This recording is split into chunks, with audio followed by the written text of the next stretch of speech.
Hey everyone, and welcome back to my kitchen, or welcome if you are new. I hope you all are doing well, and if you are new here, I hope you hit that subscribe button so that you'll never miss any of my future uploads. I do like to share these What's for Dinners with y'all every single week in hopes to give y'all some easy dinner ideas cooked for your family as well. My dinners are always super easy and most definitely always budget friendly. So to kick off this week's What's for Dinner, we're going to be making some homemade burgers and fries. I feel like this is probably the easiest dinner that you could ever make for your family because it takes literally like 10 minutes to make. So in my bowl, I had 2 pounds of ground beef. I had a little bit of steak marinade and then seasonings, garlic powder, onion powder, you know, all that good old stuff. And then I just patted that ground beef into patties, hamburger patties.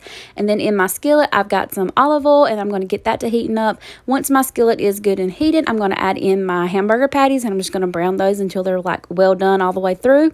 That's basically all you have to do to cook a hamburger for your family at home. I also wound up frying some french fries to go with my burgers, but once your burgers are done, you basically just have to put them on your buns, add mayonnaise, ketchup, whatever you like on your burger, lettuce, tomato, pickles, you know, it's whatever you want. But on mine, I just had some ketchup, mustard, and mayonnaise, and then I've got my french fries on the side, and y'all, that was dinner for that night. So moving into the next dinner for this week, I'm going to be making some shrimp and yellow rice, and if you've never tried it, you've got to try it. All you'll need is some of this Mahana yellow rice, or whatever brand of yellow rice that you prefer, and a bag of shrimp or two. Really just depends on however much people you're cooking for or how big your family is. But basically all I'm going to be doing is going by the directions on the yellow rice package. So however much water it tells me to add, that's how much I'm adding. And then I'm just going to cook that on low, medium heat until my rice is done. I thought you didn't want to hang with me. Just not your kind of thing.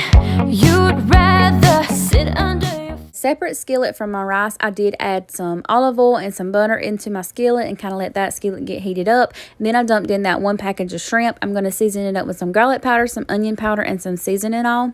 I just want to put my heels on tight, dance with you all night, move to my favorite song, go a little crazy to the beat, hear you talk so sweet, my heart just sings along, baby I don't want this night. Then because I am using the extra small shrimp, it literally takes them no time at all to cook. So I only cooked them for about 5 minutes. And then once my shrimp was done, you do not want to overcook them, by the way, because if you do, they'll be like really chewy. But once my shrimp were done, I always check to see if my rice is done. And if my rice is done, I'll go ahead and add my shrimp in there. If my rice is not done, I'll let my rice simmer a little bit longer and then just kind of turn my shrimp off and kind of let those chill while my rice is finished cooking. But on this night, my rice was done. So I'm going to add my shrimp in there, and I do add the butter and everything that the shrimp cooked in. That just adds a little bit more flavor to your rice. And then once I had all my shrimp added into my rice and mixed up, I just popped the lid back on them and let them simmer for about 5 minutes. And then this is how it looked once it was done.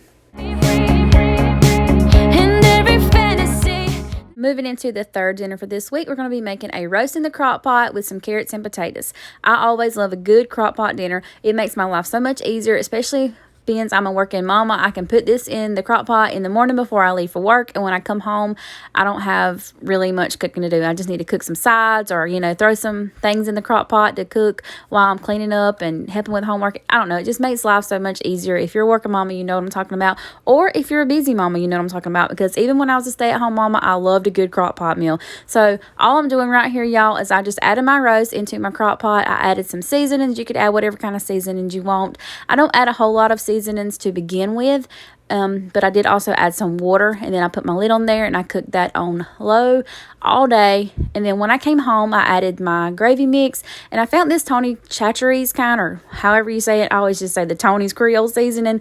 But anyway, I found this brown gravy mix, and I'm going to add that in there.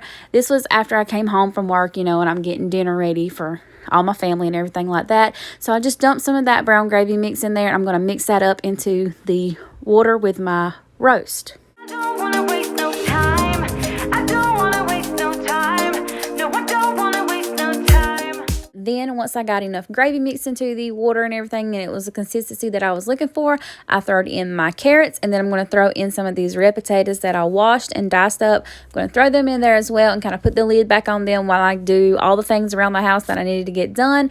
And then whenever it's time for dinner, my carrots and my potatoes will be done as well.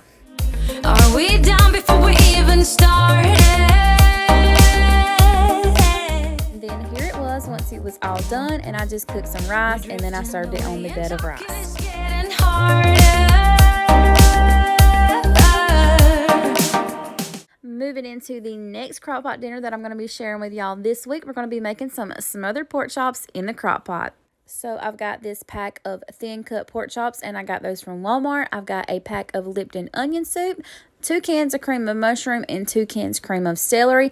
I'm going to dump my cans of cream of celery and cream of mushroom in my crock pot. And I did add a little bit of milk, y'all, just to make sure I had enough liquid in there because I was leaving this on at home while I was at work.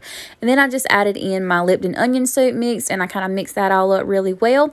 And then I'm just going to add my pork chops into that mixture. Make sure that all my pork chops get good and coated in the mixture. Under neon bright lights when I see you dancing on the Polaroids. Just wanna have a good time, don't you? It all goes low, low, low.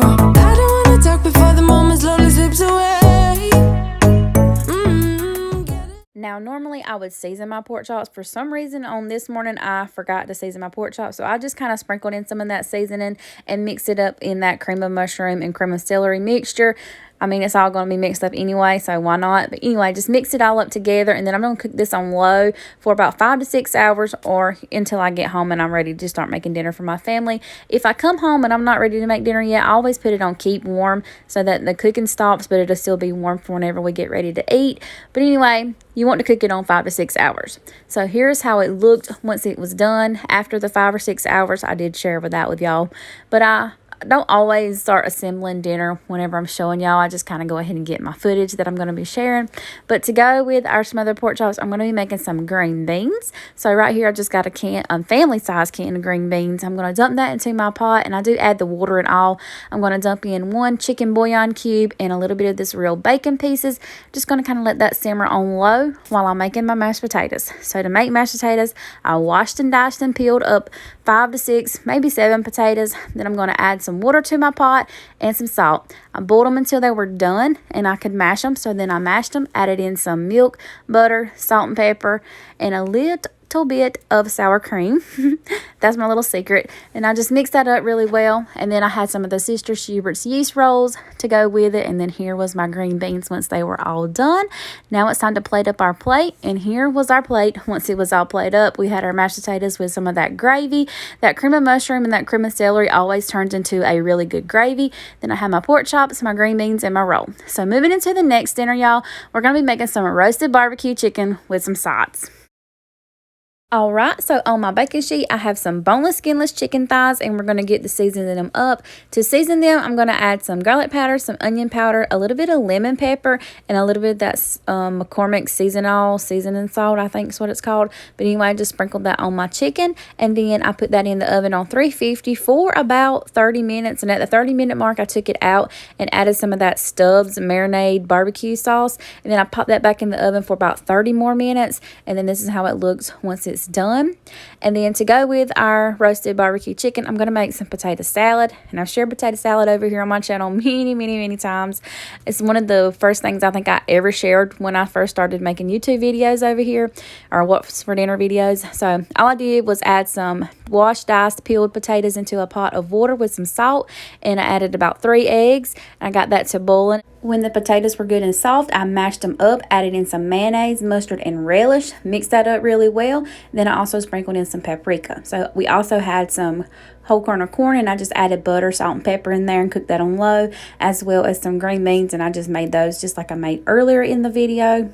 But here was our plate once it was all plated up, y'all. My kids love my potato salad. It's a lot different than most potato salads, so if you've never tried it, I hope you'll give it a try, and it will be linked down in my description box. But y'all, that's all I've got for this week's What's for Dinner. I hope that you all enjoyed it. If you did, as always, please don't forget to leave me a thumbs up and subscribe if you're not already, because I would really love for you to join my YouTube family.